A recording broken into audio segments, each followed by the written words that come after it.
My name is Sarah Shu. I'm the branch chief here at the Bunch Library, branch chief in charge of information services. And I welcome you today on behalf of Hugh Howard. Hugh has started this program about 18 months ago. As I just said, we've had over 40 events. It's been very gratifying to see how it's been received in the departments. And we appreciate that. Hugh is out on a little bit of leave for about 5 more weeks, but we can't wait for him to get back, particularly me. So having said that, I want to introduce Mr. Ross Harrison. He is a professor at Georgetown University. He has a new book, Strategic Thinking in 3D, and he also provided us with a number of his articles. I printed 10 copies of each to put on. It sort of hurts me to do that much paper, but they're on top of the dictionaries on the other side of this column. And you're welcome to take them, but you're also welcome to ask for an electronic copy by just sending an email to library@state.gov. We hope everybody knows how to contact the library. It's a simple email to keep with you, and we will provide you with any of Mr. Harrison's handouts, including the sheet that talks about how you can purchase his book. So with no further ado, I'd like to introduce Mr. Harrison. Thank you so much, Sarah, for that kind introduction. I also want to thank Sarah for making the final arrangements for this talk in Hugh's absence. I know it was sort of thrust upon her at the last minute, but thank you so much. And I also want to wish you, Howard, a quick and speedy recovery and a quick return to his good work here at the State Department. I also think it is fitting to talk about a book on strategy in the shadow of Ralph Bunche. Because I think that given, you know more about Ralph Bunche, I'm sure, than I do, but I know he was a towering figure in the fields of political science, and he certainly was a towering figure in the world of diplomacy, particularly in the United Nations. And we should be humbled by the fact that he worked on a particularly difficult strategic problem, right? The Arab-Israeli issue. I think he negotiated the final armistice in 1949. And we should be humbled by the fact that this is a problem that has deep roots, and it has yet, despite his success and his brilliance, has yet to be resolved. And so that there are problems out there that kind of defy any particular strategic solution, despite the efforts of brilliant people like Ralph Bunche and his successors here at the State Department. So hopefully the Secretary's initiative over the next 6 months to a year on the Israeli-Palestinian conflict will ripen to the point that we will finally see a solution. But strategy is great to talk about, and you can't do without it, but there are limitations, and I think we should be reminded of that. Now I'm here to talk specifically not just about strategy, but about strategy in the context of my book. And full disclosure, you have to be just a wee bit nuts to write a book on strategy in 2013. I mean, it's not like this is a new topic. Strategy has been written about going back for at least 2,500 years that we know about, going back to Thucydides and Sun Tzu, two of my predecessors. And then they talked about the art of war, and particularly in the context of what was happening in what's today China, and also in the Peloponnesian Wars in the case of Thucydides. They brought to the surface many of the issues that are still relevant today on strategy, particularly military strategy. Then we fast forward to the 18th century, and you've got strategists like Napoleon who are writing about their particular experience. Then you go into the 19th century, you've got Clausewitz and Jomini and others that kind of used a Newtonian model for thinking about strategy and deepening our understanding of what we mean by strategy and what the art of strategy actually entails. We go into the 20th century with folks like Winston Churchill and Mao Zedong, both practitioners of strategy, giving us some new concepts, new ways, more expansive ways to think about the notion of strategy. And then we come into the modern age with folks like Liddell Hart and Ed Luckbach, who are just teaching across town here at GW, and John Gaddis, who I actually happened to be with. He asked me to come up to Yale on Monday, so I was with him, and he was actually promoting my book, believe it or not. So we have a lot of literature on strategy, and I think the burden for anybody that's writing a book on strategy today, they have to answer the question of what do you have to say that hasn't already been said in 2,500 years? And so I'm going to give you my answer to that, but my way of doing that is to walk you through why I wrote this book. I think it'll come through. But you know, when you write a book, it doesn't just you don't just have this epiphany one day that you're going to write a book and then you start writing it, right? There's usually a ripening process, like with strategy. Strategic environments have to ripen for strategies to be successful, and a book is the same way, and that certainly is how it occurred with me. So my history with the book is I was brought to Georgetown, recruited by Robert Gallucci, who was a former Assistant Secretary of State here, worked on nuclear non-proliferation issues generally and specifically the North Korean issue. He was the dean of the School of Foreign Service at Georgetown, and he recruited me about a decade ago. So I came on board Georgetown, and one of the things I saw was that we had observed was that we had brilliant students. We have actually one of my brilliant students in the room today. Brilliant students at Georgetown. They came from some of the best undergraduate programs around the country and around the world. They came from some incredible professional institutions like the State Department. And so they were incredible. And they could do a lot of things really well. One of the things they could do well, typically, was analysis. They could connect the dots in a particularly complex situation, connect the dots and see some of the cross-linkages, something that's very important for strategic thinking, right? But there was one gap that I saw when I came to Georgetown. I saw that they were great analysts, but they weren't necessarily able to use that analysis to think about how to create desired outcomes. They weren't necessarily able to think about how to leverage resources to create a multiplier effect in order to be able to achieve a desired goal or desired outcome within the context of their analysis. And that's really what strategy is all about, right? It's about using available resources, creating a multiplier effect given the strategic environment, and creating some kind of desired outcome. So they weren't able to do that, and that was curious. I was curious about that because we were in a professional school. School of Foreign Services is a professional program. It's not an academic program. So I went to Bob Gallucci, our dean, and I said, Bob, here's what I'm finding. Maybe we should do a course on grand strategy in the Master of Science in Foreign Service program. And he said, Ross, you're probably right, but let's start with a weekend seminar on strategy. And let's make it not just about strategy, let's make it about strategic thinking. So I did. We had a great weekend, and the students really enjoyed it. I think you can't teach strategy in a weekend. Arguably, you can't teach strategy in a year. But you can at least chip away at it, and that's what I did. And about a month later, I received a call from a professor at U.S. Army War College in Carlisle saying, you know, I saw your presentation. Someone had sent him the presentation that I did, and he said, I'm finding it quite unique in the sense that it focuses not so much on the classics, it doesn't focus so much on strategy itself, but it focuses on how to think strategically within a very complex context. He said, would you be willing to come to Carlisle and talk to our students and sit on a panel on teaching strategy? And I said, of course I will. So I made the trek to Carlisle, wrote the paper, which got well reviewed, and I'm sitting, it's a true story, I enter Root Hall in Carlisle, and I'm sitting on the stage with my panel. Next to me is my host, and here's what I see. I see two major generals in the audience. I see about 30 or 40 full bird colonels, and about 25 lieutenant colonels, all dressed regaled in their uniform. So I leaned over to my host, and I said, Gabriel, where are the students? And he said, you're looking at the students. And my face went white. I'm saying, what does a Georgetown professor, who, by the way, came from a private sector background, not from the world of military, not from the world of diplomacy, had been a CEO in my previous life, what does a Georgetown professor have to teach generals and colonels about strategy, of all things? And it so happened that there was a message that I did have that resonated with them. I did not know it at the time, but the War College system was undergoing a review of their strategy education.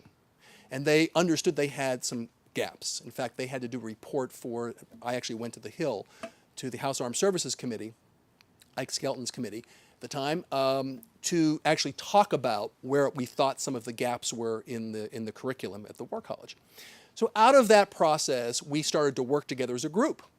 Those of us that were on the panel and a few others started this teaching strategy initiative within the Army War College system to better the educational curriculum. And out of that came a book, which you can access, unlike the book you see over here, which is about $21, I think, on Amazon. That book you can get for free because it's published by Strategic Studies Institute, and it's called Teaching Strategy, Challenge, and Response. And I'm a contributing author. I'm not the editing author, but I'm the contributing author to the book. And so that gave a sort of a platform for thinking about how do we teach strategy, particularly in the military context, but even more broadly in government. So from that came this book. All right. Now, the thing that was unique, I think, that I brought to the table then, and I think I still bring it now, was that I was treating strategy itself, strategic thinking itself, neutrally, professionally neutrally. I wasn't thinking about it within a military context.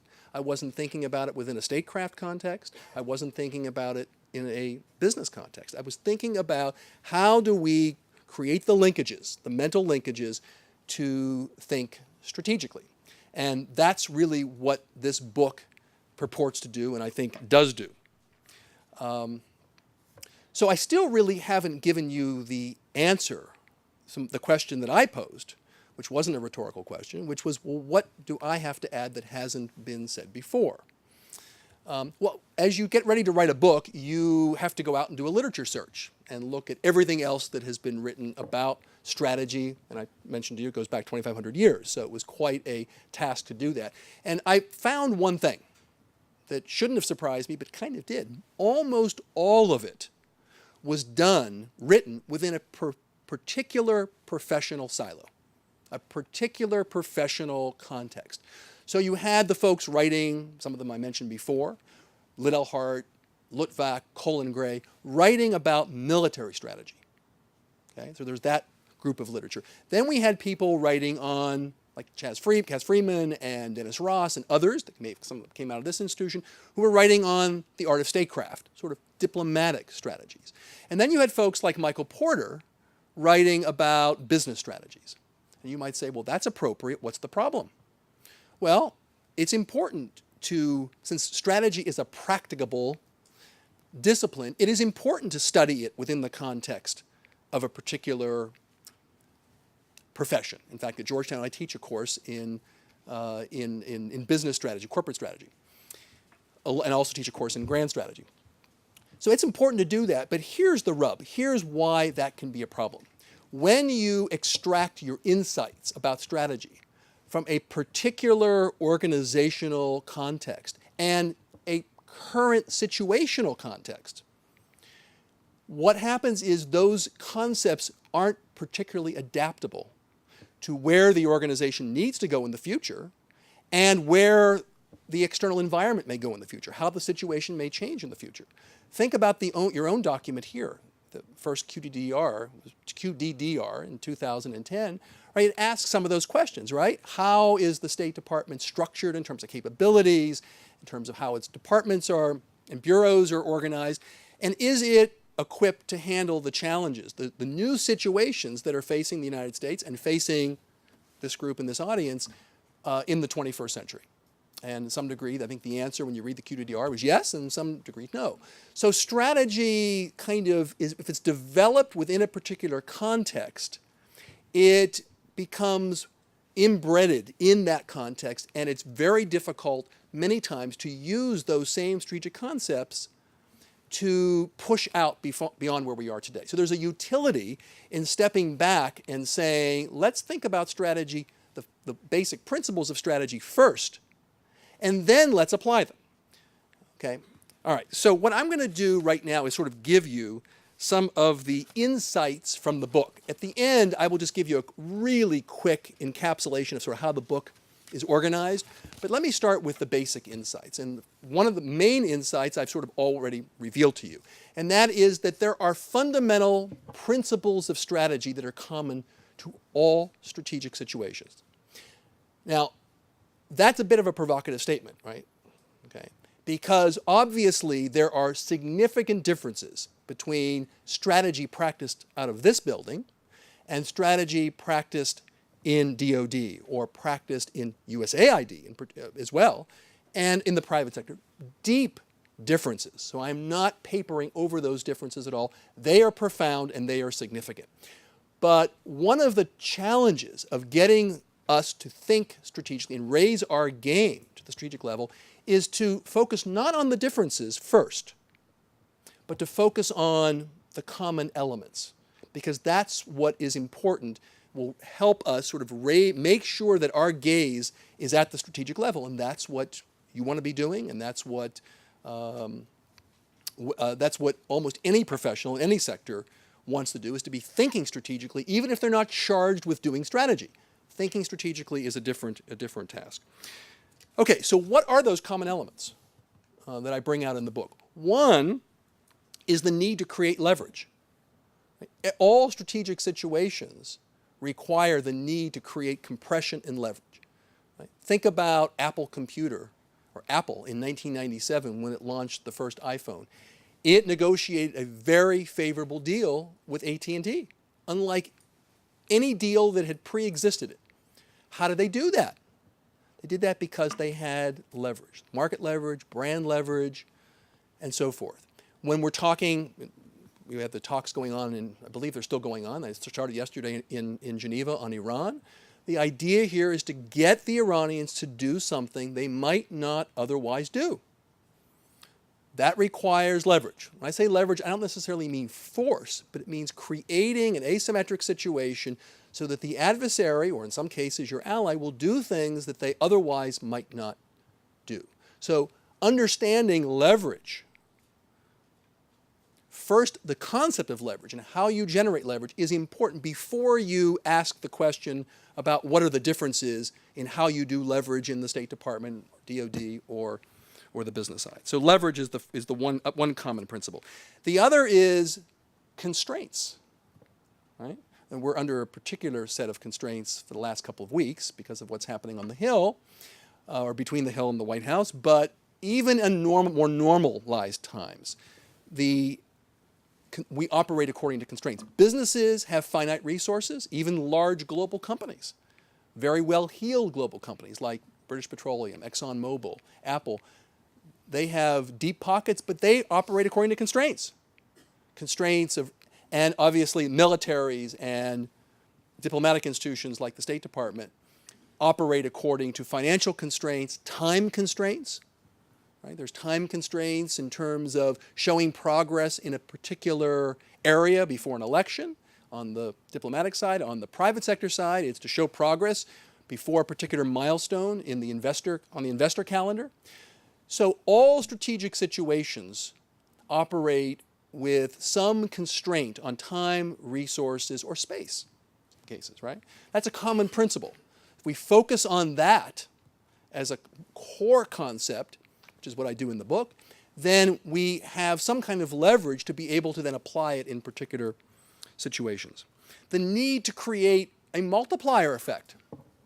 Strategy is not just about moving resources around. It's not just about using resources to create a proportionate outcome. It's to create a disproportionately large outcome. Right? If we form an alliance, we want that alliance to create we want them to have compounding advantages, to create a multiplier effect. That's true whether you're on the private sector side or whether you're on the public sector side. The need to create a multiplier effect, or adding value, using a business term, adding value to existing resources. Another common principle, detractors. Right? On the business side, they call them competitors. On the military side, they might be enemies. Here, it might be enemies or opponents. There's always an opposing will. Even when you're doing international development, there's always detractors that are trying to either best you or undermine your position. So there's always opposing will. And understanding how to think about reducing the leverage of that opposing will is a common element of strategy, and something that is not addressed really well in much of the literature. You can be the judge whether I do it well in my book. So in the book, what I've talked about is sort of the very general level, very abstract level, right? Force, leverage, constraints. Well, in the book, what I do is I draw from examples from the private sector side, from the military side, and from the foreign policy, national security side of things to ground it. In fact, I was having that discussion with John Gaddis in terms of one of the things that he liked about the book, aside from the fact that it crossed over between the private and the public, was that it operated at the sort of high level, but it also was tethered to the ground, right, through some of the examples. So I think that's a strength of the book. So insight number one is that there are fundamental strategic principles in strategy, right? Insight number two in the book is that strategic thinking requires us to think multidimensionally. What does that mean? Well, the book is obviously called Strategic Thinking in 3D, but I'll unpack that a bit for you. When we think about strategic situations, the default setting, the safe setting, the automatic response is to think about the most proximate and the most tangible. And that many times is the opponent, right? So if it's Iran and the situation we're facing right now on the nuclear issue, it could be Apple Computer facing Samsung. The tendency is to ground your strategic thinking in a view of the opponent. Okay? And that's important to do that, right? Very important to do that. And that's one of the dimensions of strategy, by the way, that I focus on, the world of opponents, the reality of opponents, dimension of opponents. And it's important to do that because you have to, when you're trying to create leverage, you're ultimately trying to influence the opponent. So in the book, I talk about ways to think about that. Not ways to do it, but ways to be thinking about that. How to force the opponent to face trade-offs. Force the opponent, narrow the range of options your opponent might have. Not eliminate options, but narrow the range of options. And then through forcing trade-offs, get them to make the right choice, meaning the right choice for you, not necessarily the right choice for them. So the first dimension that I focused on in the book is the dimension of opponents.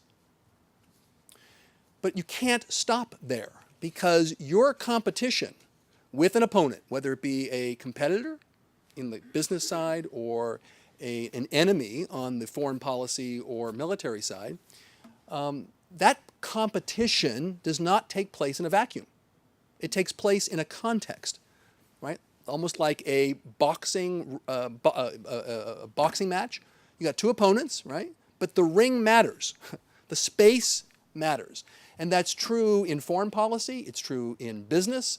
It's true in the military, right? The battlefield. Clausewitz talks a lot about the battlefield. So the battlefield matters. The international system, how the international system works, matters to you. And for businesses, how industries work, important to them. So what I do in the book is I address that, how to create leverage using the context, not just directly aimed at the opponent, but using the context. And I do something a little bit unusual with it, and that is I make the case that in the United States, we are accustomed to trying to strengthen systems, right? When we talk about the international order, we're guarantors or protectors of the international order, and we want China to buy into the international order. What are we talking about doing? We're talking about closing gaps, strengthening the system in some way, fortifying the system, rule of law, and so forth. That's our tradition. Some of our enemies are thinking, they turn that upside down. And Al-Qaeda looks for interstices. They look for gaps in those systems to take advantage of. We call them today failed states, fragile states, right? Spaces in the international system that give them some of the benefit of sovereignty with none of the responsibility for governing. And they use that against us to some degree. Now, I do something in the book that I don't think the 7-Eleven company would really appreciate. Not 7-Eleven company, yeah. I contrast or I compare Al-Qaeda's strategy of sort of exploiting gaps in the system with 7-Eleven, just to bring it to the business side. So I talk about the 1960s and the 1970s, the growth of supermarkets in the United States, and that left a hole. Individuals that want to shop maybe 2 or 3 times a week but don't want to drive to a destination far away and wait in line. They want a convenience shop. So they took advantage of, exploited what we call niches in the market, underserved areas. But it's a similar concept, thinking about the broader content, not just thinking about opponents, but thinking about the system. So that's dimension number 2. That's the second dimension in the book. The third dimension in the book is something I call groups. And some people have said, well, you're bowing to the modern day because you're talking about the use of social media and the use of CSR, corporate responsibility, on the private sector side. And that's true, right? The empowerment of citizen groups, right? Public diplomacy and public affairs focuses a lot on sort of influencing populations, right, on behalf of foreign policy objectives. On the business side, we've got corporate responsibility that focuses on making sure that the brand image of a corporation is sound in terms of its stakeholders and so forth. So that's modern. But Clausewitz talked about the people, particularly in the 19th century, as an instrument of war, as an instrument of foreign policy. So I developed that piece in the book. So that's the 3 dimensions that I'm talking about. So the first insight is common principles of strategy. Second insight, strategy is multidimensional. You have to be thinking in almost like playing chess on a 3-dimension board. Third insight is that the importance of developing capability.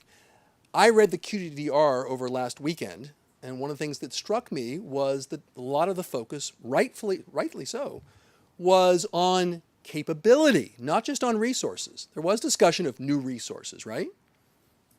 No self-respecting strategist would think about strategy without thinking about resources. So there is a discussion of resources, but a lot of it is thinking about what are some of the new capabilities that we need to focus on in order to be able to adjust this organization for the 21st century, for the challenges that are out there. Now, one of the tricky things about thinking about capability is it also requires you to think at different levels. In fact, this discussion I had at Yale about this particular point is that it's hard to think about tangible things like tanks, people, guns, financial assets on the private sector side. Hard to think about those tangible things and something intangible called capability at the same time. If you're charged with both, it's hard to do that because it requires you to think at multiple levels, toggle back and forth, resources, capability. Because resources are really inert. Until we animate them, until we turn them into something, they are not really the raw material of strategy. They're necessary, but they have to be fused, managed to create something intangible like capability. So I talk a lot about in the book about a capability architecture and how one of the problems in almost any organization is making sure that if you have a capability system that works for you, that enables you to launch external strategies, you have to protect it because it's your greatest strength, but also your greatest vulnerability. You have to protect it. If you read some of the Al-Qaeda documents that I got my hands on writing the book, you'll see that they had a very clear picture of where sort of our center of gravity, to use a Clausewitzian term, center of gravity was our sort of fulcrum of our capability, and they were aiming their, and it wasn't the military, by the way, it was national will and our economy. So that's kind of the last sort of main insight from the book, okay? So one is strategic principles are universal, fundamentally. Number 2, multidimensional. Number 3 is that we have to be thinking inwardly as well, like you've done in your organization, inwardly to think about how to build a system of capabilities that work together, enable you to direct your strategies at the external world. Okay, we're almost ready for Q&A, but I'll just give you one little quick piece, insight into sort of how the book is organized. So the preface of the book sort of talks about what I've told you today, right? Why I came about writing strategy, a book about strategy, and how the book is organized. Then I move into the definitions. It's the introduction of the book. And there, my intention was to come up with my own definition. And I realized it was a bit of a quixotic quest, and it wasn't that necessary. What I needed to do is organize the existing definitions that are out there. So I developed something in the book called a definitional kaleidoscope, essentially saying, if you're a practitioner in the State Department, you need to be able to be thinking about strategy or looking at strategy from different angles. not just one particular angle, not just one definition. So I've organized a number of different definitions for you or for the reader to sort of get your arms around what we mean by strategy. Okay? And so that I'll have it take a whole chapter to do that. And then I talk about the fundamental principles of strategy as well. I call them assumptions behind strategy: causality, constraints, interests, and so forth and so on. Competition. Then I go into this capability, this chapter on goals and capability, the primacy of capability, which is what I just told you about. Focus on capability with an eye towards resources as well. And then I go through the 3 dimensions of strategy that I've already outlined for you: opponents, systems, and groups. Now, when I submitted the manuscript the first time to my publisher, and I was under contract all along, I was lucky enough to have a contract going in, the reviewers came back and said, really interesting stuff, but you're sending the message to the reader that this is done in sequence. You start with goals, you do capability, then you think about opponents, then you think about systems. He said, I don't think you really mean that, do you? And I said, no. I'm laying it out that way so you can get your head around it, but in reality, realities force you to be operating doing all these things simultaneously. It's an iterative kind of a process. And they said, I think that's what you intended, but that's not coming through. It came through the preface of the book, but it's not coming through the book. So I wrote a chapter called The Power of Integration. And I do something a little bit unique there. I use Al-Qaeda's strategy towards us. I deconstruct it using my own framework, which took me down some very interesting paths, and show how the various pieces worked together, the power of integration. And then the last chapter is the conclusion, and it's designed for busy people like you, who might read the book or skim the book, and want to come back to it, have a particular strategic problem facing North Korea or facing the Middle East, and want to refer to it a year down the road after they've read it the first time. And it's kind of a cliff notes of what I've said in the book, the main essence boiled down. Okay? It doesn't have all the rich cases, but it kind of is a refresher. And that's something that I do in the final chapter of the book. Now, I have to say, and this may sound cheesy, and I will run that risk. I did not say this at Yale. I have not said this at Georgetown. This book was, any author that's writing a book has to fixate on a reader, right? You think about a reader, an individual reader. You have to, otherwise you lose your way, or your language changes, or you do something, you drift.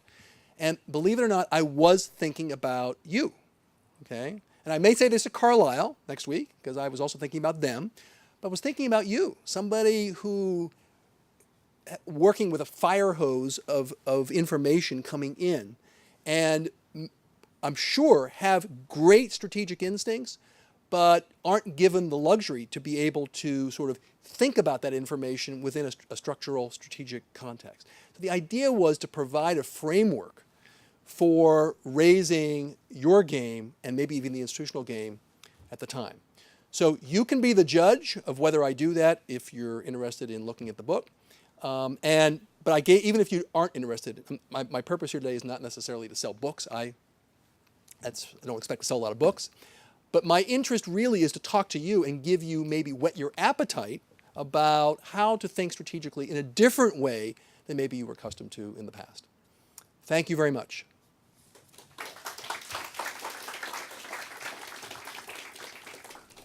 So to repeat, for those who have joined us after the beginning of this program, if you have questions, please raise your hands, and please wait for the microphone so your question is caught on tape. So do we have questions?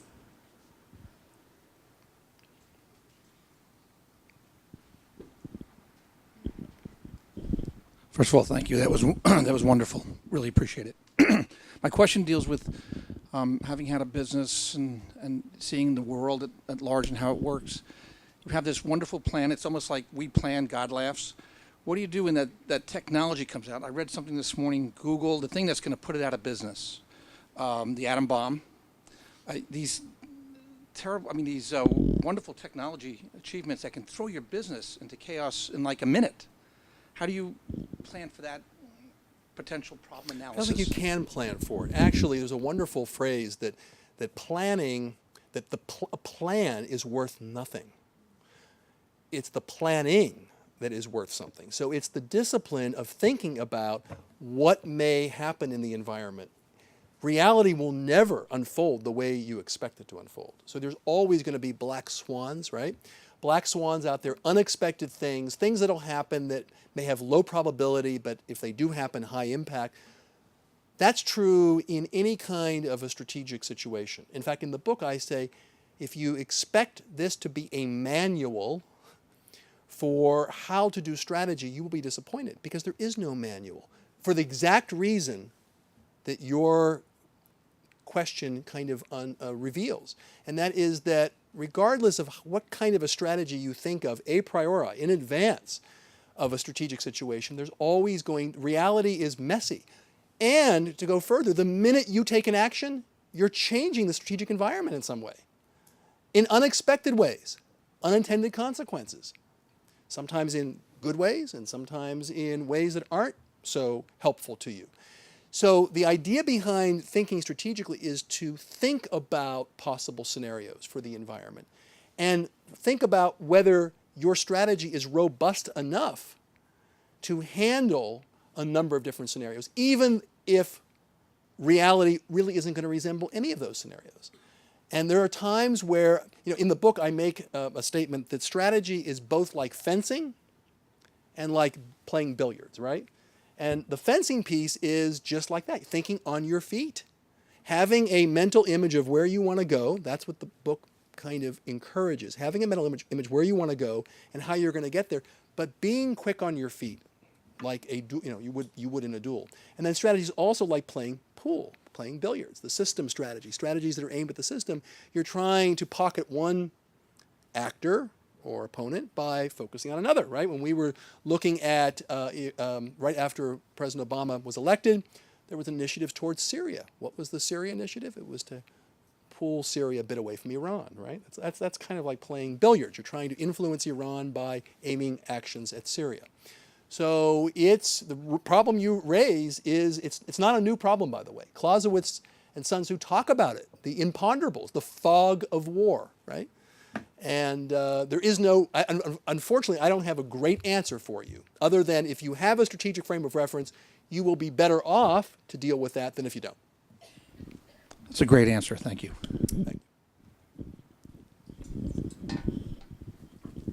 Hi. Thank you again for your lecture. This is very interesting, and I'm looking forward to reading your book. But I have a question. When you break down strategy into thinking about opponents, systems, and groups, opponents can be a little bit zero-sum. Can you speak a little bit more to broadening strategy to being multi-sum so that getting a solution or getting what you want isn't necessarily detracting, or you don't have to think about it that way? Yeah, I mean, there are strategic situations that are not zero-sum, right? The idea of zero-sum is one person's loss is another person's gain, or one party's loss, another party's gain. There are strategic situations where you can collaborate that aren't necessarily zero-sum, where there might not be opponents. And I think what I do in the book there, talking about leverage, actually addresses that issue. And that is that you're still thinking about, you may not be focusing on how to best an opponent, because that other actor might be actually on your own team, working in the same direction. But you at that point have to create leverage in the environment. If you're trying to solve poverty, reduce poverty, or raise education, you have a system. That system is an economic system. It could be a political system. You still have to create an outcome. You still have to create leverage. It may not be leverage over an opponent. It's leverage over a problem. So the notion of leverage, I actually mentioned in the beginning of the book that one of the challenges to the book is that it does focus a lot on competitive strategy. And you picked up on it well, I think. And that is that, does it really deal with positive sum kind of problems? The answer is, I think so. Because when we talk about systems, we're talking about manipulating systems, economic systems, political systems, in a way that make the likelihood of your achieving your goal, whether it's besting an opponent or solving a problem together, you have a better chance of that kind of achieving that outcome than otherwise. Sure. Great questions.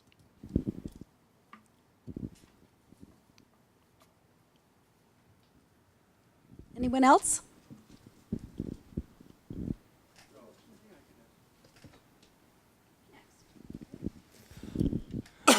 Thank you. Just a question when you were speaking about constraints. How do you address in your book when two parties or multiple parties don't share the same constraints? Perhaps that could be a moral issue or something like that. How do you address that? Yeah, I don't address it exactly the way you've raised it, but I do address it in talking about that you're trying to either create some kind of convergence of interests, right? This constraint, because many times the constraints sometimes are moral constraints or institutional constraints, and sometimes they're constraints that they're operating according to different interests. So I do talk about that and about having to shift the internal dynamics. When you say constraints, you mean you're working with an ally and you may be operating according to a different set of constraints? Is that? Or an opponent. Yeah, well, many times you are dealing. I mean, if you think about, I know for a fact that President Rouhani in Iran, right, has a pretty clear picture of what the operational constraints are here in the United States in terms of doing a nuclear deal, and we are also thinking the same way. So many times the constraints are different, right? The constraints, China has constraints too, there's friction in their system, but it's very different than we have here. They have a different, much more hierarchical political system, right? So the idea is to try to identify what those constraints are and it may sound Machiavellian, but take advantage of those constraints. And I do talk in the book about understanding that when you're talking about an opponent, you have to understand their capability, their interests, or motivation, and also their strategy itself. And the idea is to try to influence those two or three things. And so understanding it and then targeting your actions to either undermine it or reinforce it is part of what strategy needs to do. Thank you again. This is a fascinating topic, and not too long ago, John Lewis Gaddis did come here and talked about our grand strategist, George Frost Kennan. And I find there's oftentimes a lot of criticism of American foreign policy these days that we can't come up with a grand strategy on foreign policy any longer. And John Gaddis is a frequent critic in that regard. I recall also a story during the Clinton administration that Kennan was invited to the White House and he was asked, come on, give us a strategy for this crazy world. And he said, I can't. It would just sound like a bumper sticker. The world has become so complex. The best I could do is to give you a few descriptive paragraphs. And I just throw that out, and I'd be interested in any take by John Gaddis that you had from your presentation at Yale. And secondly, I just wanted to throw out this notion that developing a grand strategy or a large strategy is a luxury, because the world is so complex, and it's sort of like this strategy of the Congress and right now fighting over the budget. I mean, neither side seems to have a grand strategy, if you ask me. It's a luxury. They're forced into this weird environment by circumstance and constraint, as others have said and you have said. It's a big, hairy issue. The question of whether we need a grand strategy and are capable of coming up with a grand strategy.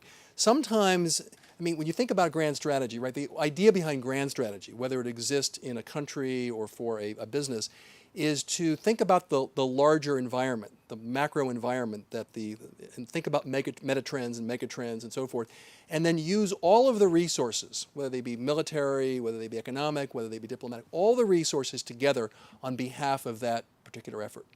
And that can either be involved with adapting to an environment or shaping the environment. And there are times where neither of those are particularly possible because of a lot of unclarity. We may be in a moment right now where it's difficult to get a fix on the broader environment. During the Cold War, it seemed very difficult, and it was very difficult, but it was simpler in the sense that the structure of how the international system was organized, as messy as it was, had a bit of more structure to it then than it does now. So sometimes we can ask the question about what are our interests, right? That's the first question. What are our interests? And then only then do you ask the question about what are our goals. But what are our interests within that very, very foggy environment? even if you can't get a fix on what the structure of that environment is like. And there are times where you can't do a grand strategy. You might have to do situational strategies or regional strategies or particular strategies in response to crises or so forth and so on. But what I do in the book is not so much focus and talk about the need for a grand strategy, but I focus a lot about what does it mean to think strategically on a grand strategy level and even on a more micro level. That's an imperfect response, and I'm not sure what Gaddis would say, by the way. And we talked about my book. I read the Kennan book as well. It was a brilliant book. So. Thank you for your time today. Sure. I have a suggestion to one of the prior questions about terminology. I think Kaplan and Norton, with their balanced scorecard, suggests that the term stakeholder refers to people that are vested either in your success or failure of your particular endeavor. So that may be a more applicable what you're looking for. Than opponent, you mean? Than opponent? As opposed to opponent. Yeah. My question goes to vision, and maybe this is outside of the scope of the book, but I'd still be curious in your opinion.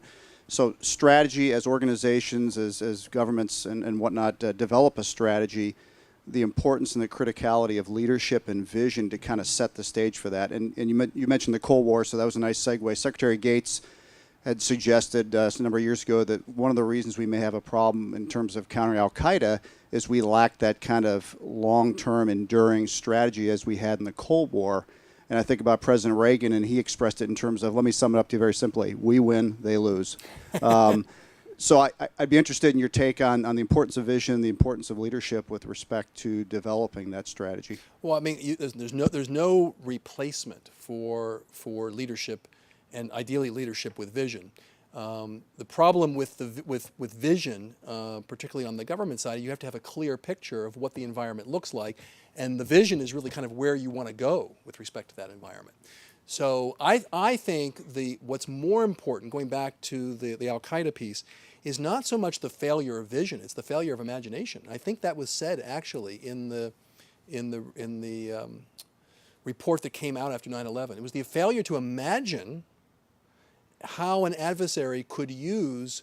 I mean, it's a great example of creating a multiplier effect on resources, right? Think about the relatively paltry resources, I address this in the book, that al-Qaeda used. A couple box cutters, about $500,000, I think, maybe between $500,000 and $1 million, and the apparent expendable lives of the suicide bombers.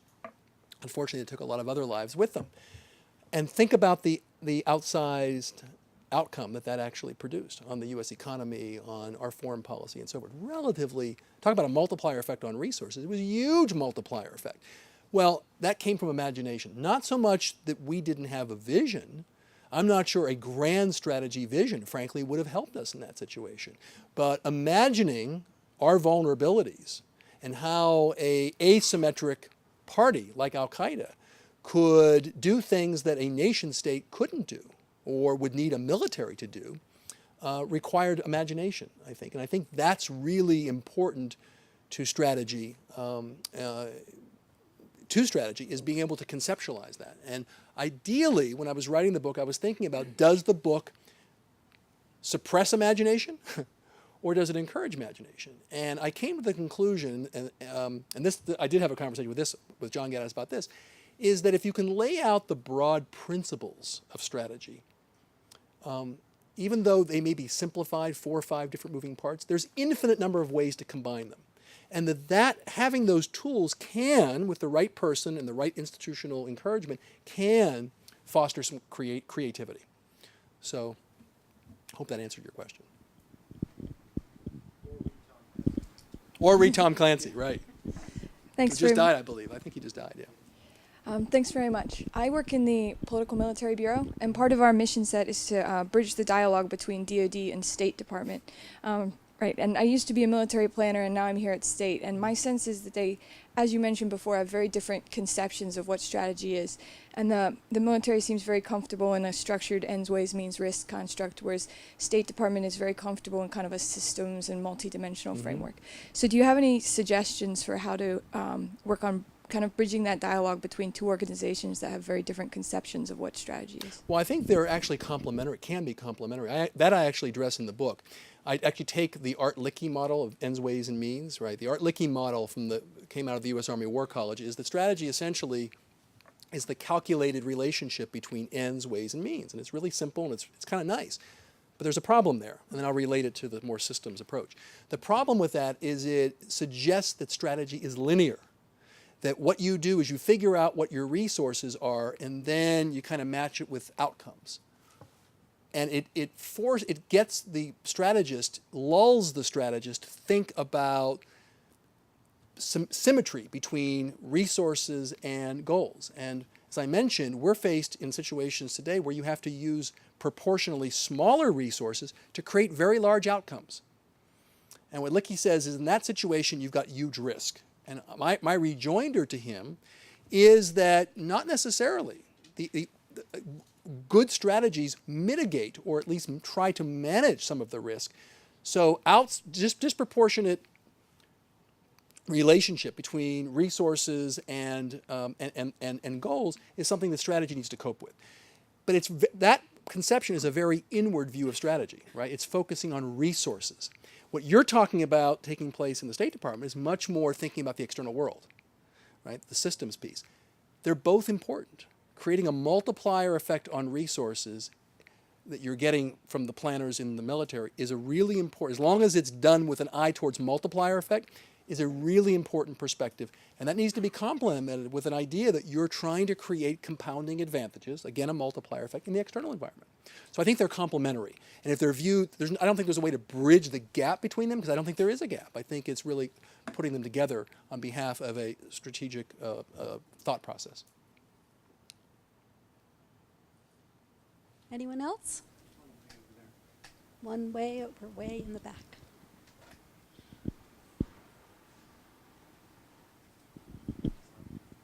That's all right. Thank you for waiting. I work in the Office of Foreign Assistance Resources, and I'm new to that office. And since I joined it, I have learned that we have national security strategy, we have joint regional strategies, we have integrated country strategies here at State, and over at USAID we have country development coordination strategies. We also have presidential initiatives. So I find myself facing a proliferation of strategies. How would you suggest that I find coherence amid this proliferation? Well, there's a presumption that there is coherence, right? Intrinsic Yes, coherence, right? there's a So there presumption. may or may not be. I'm familiar with a number of the documents that you mentioned. One question to be asking is, are they just cast at different levels, right? So if you take the national security strategy of the United States, the last one I think was 2010, and you think about that in the context of the QDR, right? State Department, there is some relationship there. They're cast at different levels, strategic levels. Much more operational on the QDR side, to the degree the national security strategy is a strategic document, which is a whole different question, which I'd rather not get into. That's a different question, whether that's strategic, but to the degree that it is a strategic document, it's cast at a different level than the QDR and some of the defense strategies and country strategies going down. So one way to answer the question is, are they layered? Are they operating at different levels, or are they operating at the same level? And if they're operating at the same level, is there any complementarity to them? And if the answer is no, then I don't have a great suggestion for you, other than they might need to be rethought, or you might need to do what I tried to do for you today, is think about, are there any common principles to them? I don't know, you're on foreign assistance, you mentioned. I'm not sure about the specific environment.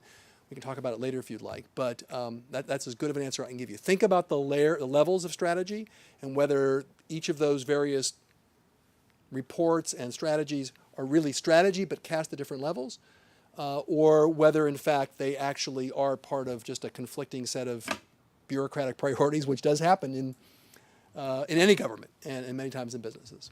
They don't always align. So you may be looking for an order that may not exist, frankly speaking. Any more questions? Yes. I have Bajat in my class in a few hours, so he knows I'll pummel him if he asks me the toughest question in the day. Okay, no pressure on me, right? No, right. Thank you, Professor Harrison. I I want to touch base on the third insight, the inward thinking, protecting capabilities. It seems like nowadays the only certain thing that's going to happen is uncertainty. As we're executing our strategy, what would you say something goes wrong? What's the most important thing that we should protect? Well, I Thank think in terms of, I mean, there's a lot in the external environment, as you suggest, Bajat, that is imponderable. We really can't predict what's going to happen. It's complex and unknowable, right? So it's hard to come up with contingencies that cover any, or plans or strategies that come up that handle any contingency that might come up. But one of the things you do know that is not fixed, but is within your control, is what's your repertoire of capabilities.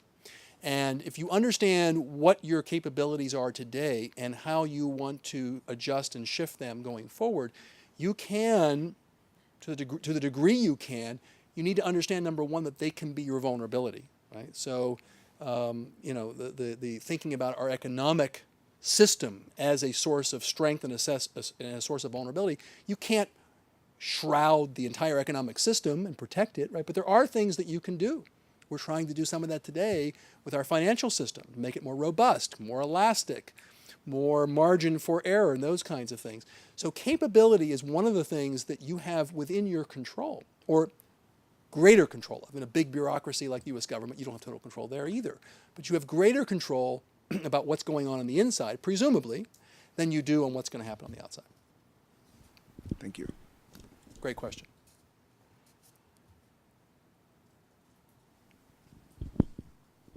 Anyone else?